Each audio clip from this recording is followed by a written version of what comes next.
Okay, here we are again for our fourth lockdown chat.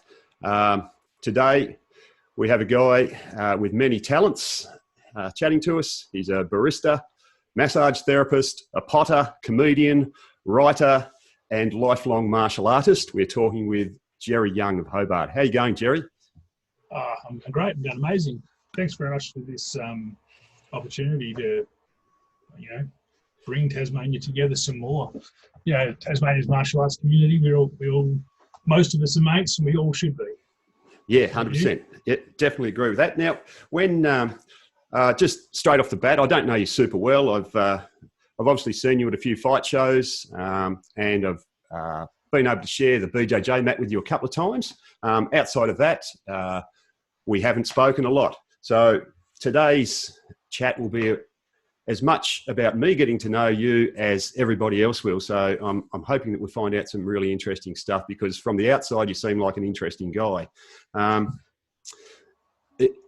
You're somebody that sort of reminds me of a bit of a throwback, perhaps, to what I perceive the samurai were perhaps a little bit like, where they, as well as training in all their martial arts and combat arts, they balanced it a lot with other arts like poetry and painting, music, tea ceremonies, gardening, that sort of thing. And you seem to be a guy that does a similar thing with a whole range of different things.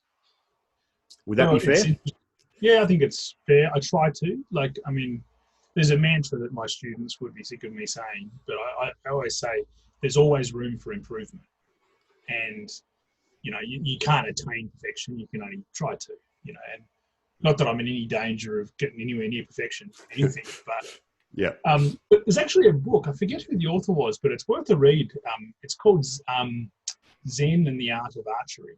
And it's about a guy from Germany, I think, and he went to Japan in the 60s because he wanted to learn Zen. And he was finding a master to study with, and his wife went with him, and he looked at flower arranging, pottery, and archery as three possibilities. And she chose tea ceremony, I think. And he chose archery because he'd fired, he was a sniper in the army. So he knew about rifles and aiming and fire, and he thought that would be relevant. But the truth is it wasn't. It was because Zen is not the activity, Zen is doing the activity. And that book always really, it's a wonderful book. Every martial artist should read it, and it's a really good. Really struck with me in terms of how whatever you do, you should be trying to do it really well. What's the other thing I say to the students? It's not what you do; it's how you do it. Yes, that's my philosophy. Yeah. What I've found with a lot of higher level long-term martial artists is that they're exactly like that. Whether it's making a cup of tea or whether it's packing the dishwasher, they have a structured way of doing it, and they're always trying to just get that little bit of a tweak on it to get it even better and better. And that seems to be how you roll. Well, you see, that's the dirty little secret of martial arts, right? A lot of people hate me when I say this, but, we all run our gyms and we all say self-defense, confidence, fitness, all that sort of thing. But the reality is, if my martial arts is about technique and efficiency, then the better I get at it, the less energy I use. So the higher my skill level, the less exercise benefit martial arts has. So that's probably my excuse for putting on weight as we went up in the belts. I like it. I'll stick with that as an excuse, but it is an interesting analogy about it, because we're talking about refinement. Sure, I can sweep you over and pass your guard, but can I do it with less energy output with one hand? Can I make my choke be 1 second, not 3 seconds? Can I do it with no strain? How good can I make it? Yeah. And that's the lifelong struggle. Yeah, and so you take those principles into your other interests, I assume? Yeah, it's right now, what am I doing right now?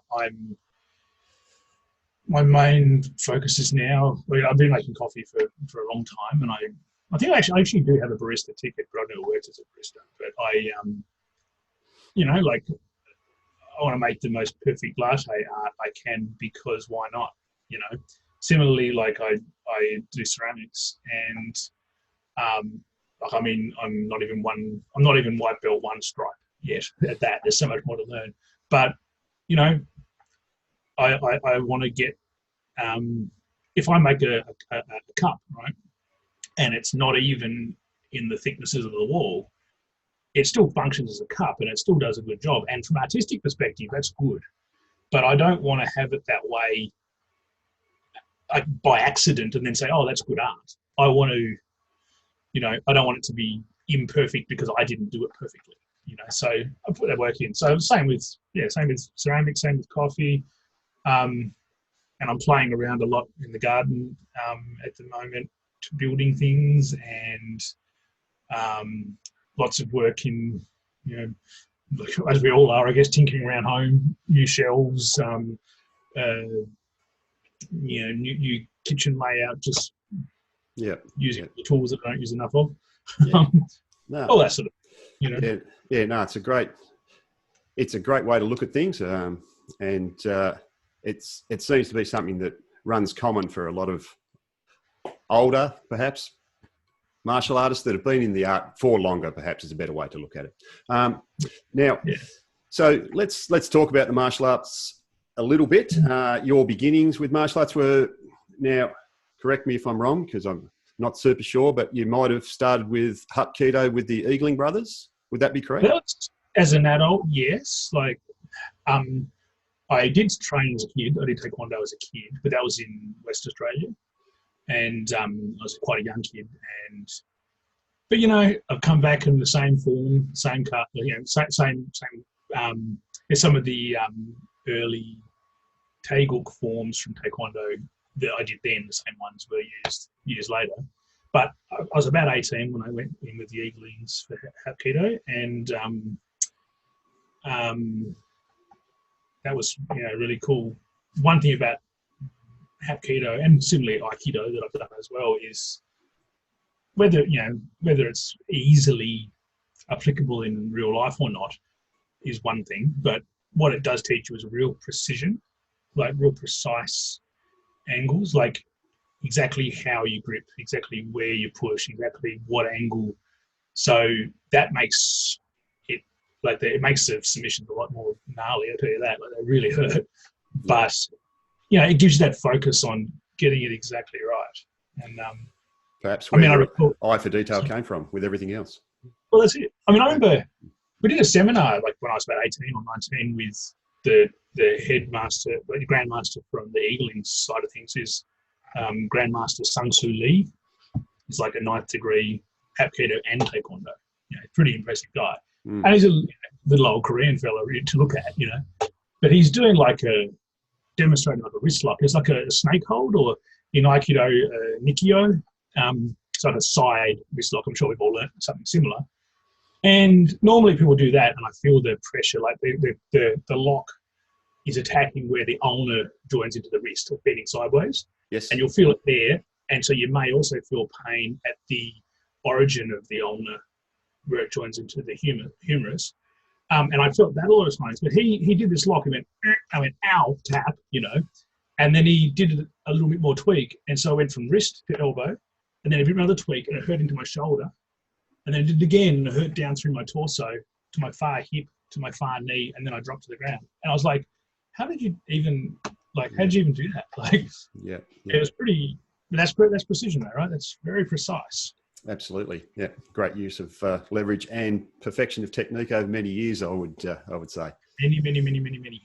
Yeah. Okay. So from Hapkido, the first art as an adult, what sort of level did you attain there before you started doing some other stuff? I got a black belt there. Although when I say there, I got a black belt in Hapkido. I didn't get it in Tasmania. I actually got it in Sydney from Master Lee. He lives in Ryde or something like that, somewhere in North Sydney. And I got it. We did a grading in his house, in his garage.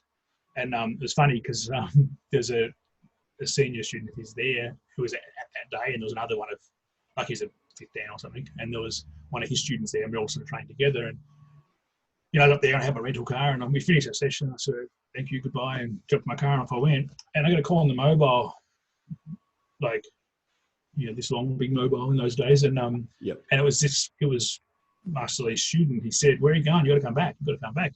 And I said, why? And I said, and I got back, and here he is. Master Lee's wandered out of the room, and he's come back in with this archaic, really old typewriter.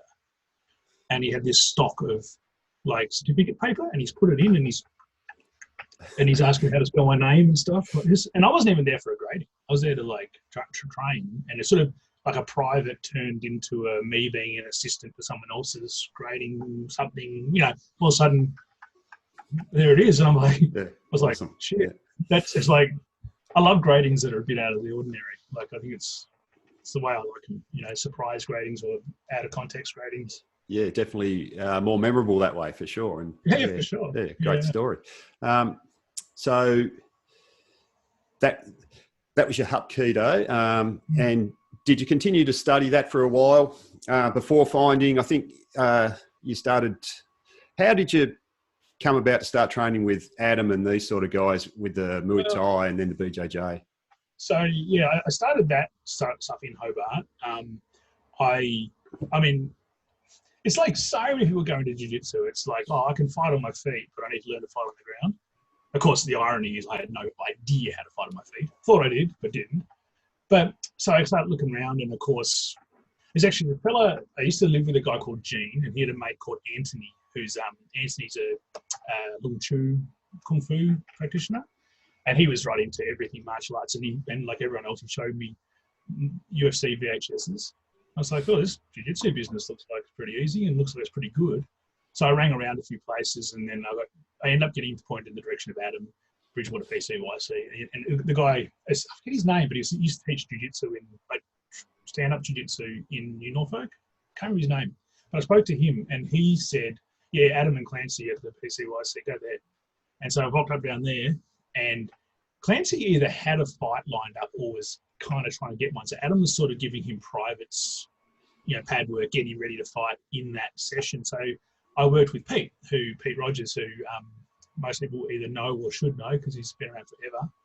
And it's funny, he did double leg takedown, side control to mount. I don't think he even did back take. That's all we did, I think. But we also did some knees and the pads and like some Thai work and stuff. And I learned then that when you hold Thai pads, you got to hold it pretty tight. Because I remember getting like smacked in the face. Like, I'd never done that before. And I was, got claret coming out. And I was like, this is awesome. These guys are hard as hell. And so I trained for a while back in those days. And like Pete was there, Adam, Clancy, Grant Laredo was there. A few others. Nick Johnson was there sometimes. And then, but shortly around that time, I moved to Launceston. Like the relationship I was in, for those sort of reasons, I moved to Launceston, and I got a flat out out in Newnham, past the uni, and so I needed to train. And so as soon as I basically moved there, I started. I went to.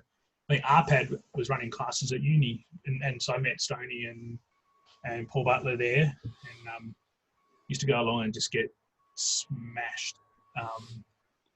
Because I didn't know how to roll. I was just trying to fight. And I was just getting cutting.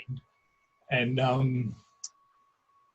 so that's how I sort of made that transition. So I didn't train with Adam that long before I moved up to Launceston, and here, up to Launceston. And, but I was able to keep doing jiu-jitsu in Launceston.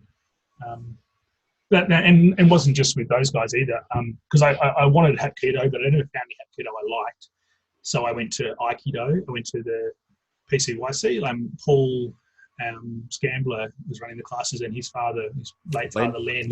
Yep. Amazing man. And Paul was great too. I loved them both. They were really good teachers. I really enjoyed training with them. And I trained there for maybe 2 years. I never tried to do a grading or anything like that. I just trained. I just enjoyed it and took that pressure away. And I also trained with Paul Byrne at that time, who he ran a mob called Fleet Feet at that time. It was a taekwondo school, but I think he had some boxing, and I think he'd also done Hapkido, and he was I think he was John Will's first northern affiliate, or And so we rolled a lot. We used to roll every week with them as well. And so there was no shortage of training. I was in Lonnie for 2 years. I trained probably 5 days a week, I think, between the different places, and learned a lot. It was great. Really good times. Yeah. Okay. So that was early 2000s, somewhere around there, I'd imagine. I reckon those guys. 2002, 2004. I feel like there was a John Will seminar the week I moved up or something, and RPAD was awarded his blue belt. So was Jim Fisher, and I'm not sure who else. But there was like few and far in between in those days. It was around that time anyway. So and it was about 2 years that I lived in Launceston and studied there. Yeah, nice. And then move back to Hobart, I would imagine. Yep. I did. Yeah, I came back to Hobart, just work decisions and life decisions and stuff like that.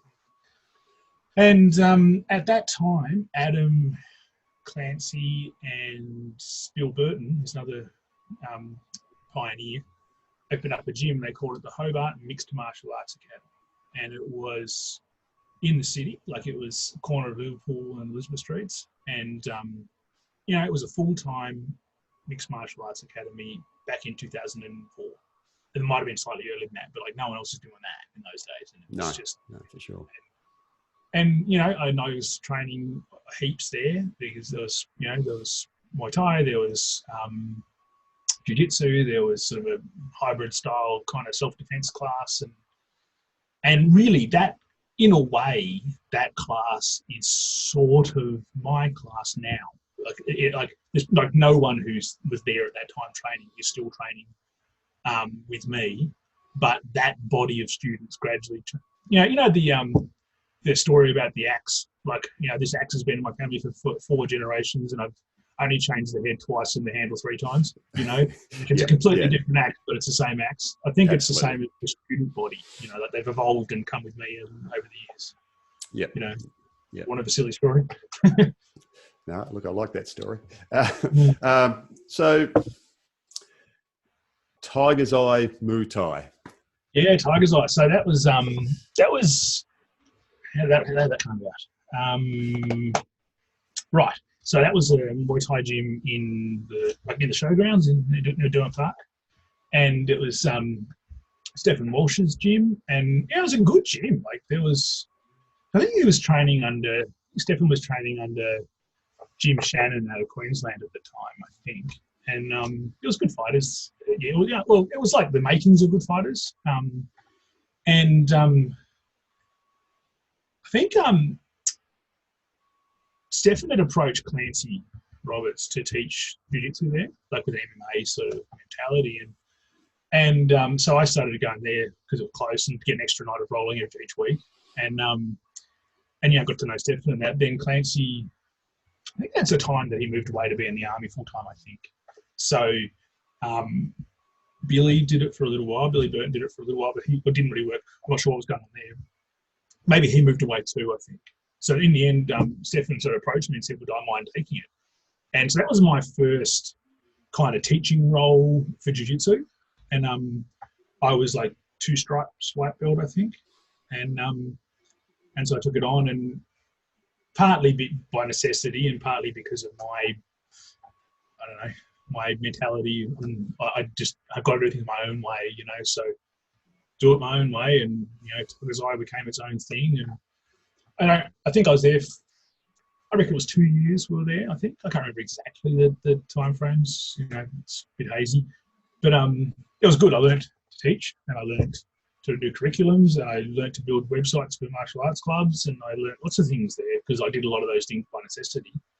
And I was there until Tiger's Eye sort of got smaller in physical size, and it moved to Brighton, to a further suburb. So I didn't follow it. So that's when it sort of that ended in a very organic and sort of natural way. But it's good though. I learned a lot out of being there. Yeah. A lot from that. Yeah. No, it sounds like it. And so you've taught and trained at a couple of other clubs prior to your current incarnation at the Hobart Martial Arts Academy. Yeah. Totally. I mean, but basically, like I said, it's all evolutions of the same thing. Like quick summary of it is that whilst that Tiger's Eye was happening, there was also Hobart PCYC, a few other things. Adam's doing a bit, but he was, had a young family at that time, was very busy. And so Pete Rogers was teaching some classes, and an opportunity arose all around the same time to have training at the location in the city where Paul Shearing's Excalibur Muay Thai had been, which was in Macquarie Street. And basically it became a combination of, like, Pete and I worked together there, and there was a separate Aikido school also, so we had like shared arrangement, and we ran classes there, and we built it, and it got big there. Like it started to grow, and then Adam was able to come back after a while, like maybe by 2009-ish, Adam was coming back, and so we were like, Pete and I were really excited, like, yes, Adam, come and be the boss. We're so happy, And so I still taught some classes. Pete taught some, and Adam taught some. It was really great. And then around that time is when Adam and Priscus teamed up, and that's that was the origin of HTC, Hybrid Training Centre, as a name. And so we all chipped in and built in and put a lot of work into building that. And, I'm really proud to have had a lot to do with the curriculums there early on, and Adam's always been the boss, but I've always, I guess Adam's a good boss because he's good at delegating where he sees, and I'm just quite happy to be involved. So, and that was like 2009 or 10, give or take, to about 2013, say, or somewhere around there. And that was a really good time for me. Lots of training, lots of competition. I was probably a purple belt by then, I think, and things were growing. MMA was growing. I was learning a lot more about that side of things. And then, that Hybrid Training Centre, for me, that stopped because Adam sold it to Priscus. Essentially, Adam had his own work to do, his own things going on. And so he sold it to Priscus, and then I went and we trained a little bit. Adam and I trained, a few others trained a little bit until maybe 6 months, I think, until the location that I'm in now started. We used to call it Maromba South, because that was was Tiago Stefanuti's affiliation name. We went with that name and Maromba South, and then a little while later, Adam went off to do other work things he had to do, other businesses he had to run, so he couldn't do it, so I took it over. There's more to the story than that, but essentially that's what happened. We added Muay Thai because Dave Layton and Matt Stennings came on board, and once we added Muay Thai in a big way, I changed the branding because Maromba South is a good name if you're a Maromba affiliated Jiu-Jitsu academy, but it doesn't tell mum and dad at home what we do. Like and I could have said Hobart Jiu-Jitsu Academy, but even that doesn't tell them what you do. So mum and dad, they're going to Google martial arts. So logically, Brand smart. Academy. I'm pretty clever with my naming, and of course the other thing too was there was also a little bit of a hats off to Adam, because Hobart Mixed Martial Arts Academy was his name of his original gym, and so Hobart Martial Arts Academy became mine, my choice of name. And I guess and what grew out of that, I guess, was my it wasn't like my grand plan or my vision or anything. It was just me showing up all the time and doing things the way that I do them, I guess. Yep. But really it's a gym that's about being a good community to be part of. I think that's much more important than being the best competent team or the best fight team or the best whatever. To me, it's just about a place that people want to be. Work together. Yep. And has it always been a full-time setup, Gerry, or has that just come about recently? Yeah, it evolved. Being a full-time facility doesn't mean you're not doing full-time something else. No, 100%. Yes. I was working for the public services, the federal government for a long time, in various different roles. But I'd probably started to emotionally and mentally reach my use-by date with that sort of work. And there's good work. No, definitely good work and definitely worth having, but I want to do other things. And so I sort of got to a stage, I'm trying to think of my calendar. So like it would have been like the start of last year. The work was downsizing, and I ended up leaving. And the thing is, I was running Hurt Martial Arts Academy full time in the sense of classes every day, every night. And as you not only from Sanchikai but from your business, you understand that the activity statements and bookkeeping and all that sort of stuff. So there's all that kind of work behind the scenes you don't see. And when I went full time on the gym, I actually lessened my workload because I wasn't going to work 5 days a week as well. And I was also formalising my studies at the time too, in remedial therapy and so on as well. So it was a pretty hectic time for me. Yeah. And all of a sudden I was like, just so much less on my plate, and I was just doing what I wanted to do. So. Yeah. And less on the work plate sometimes means that you get busier in a lot of other areas, but it's a lot more enjoyable. So it doesn't seem like work so much. That's it. And I mean, if you're going to talk about being a business or a sole trader, most trades or businesses, when you work, your hourly rate, if you like, that you sell yourself out at is quite a bit higher than what a wages hourly rate is. But that's because you don't get as many of those hours, or you've got to fight hard to get them, Yeah. And so, if I'm doing a dozen private lessons a week, that's not going to pay all of my bills, but it's certainly going to help. But you don't get to do a dozen private lessons every week unless you've got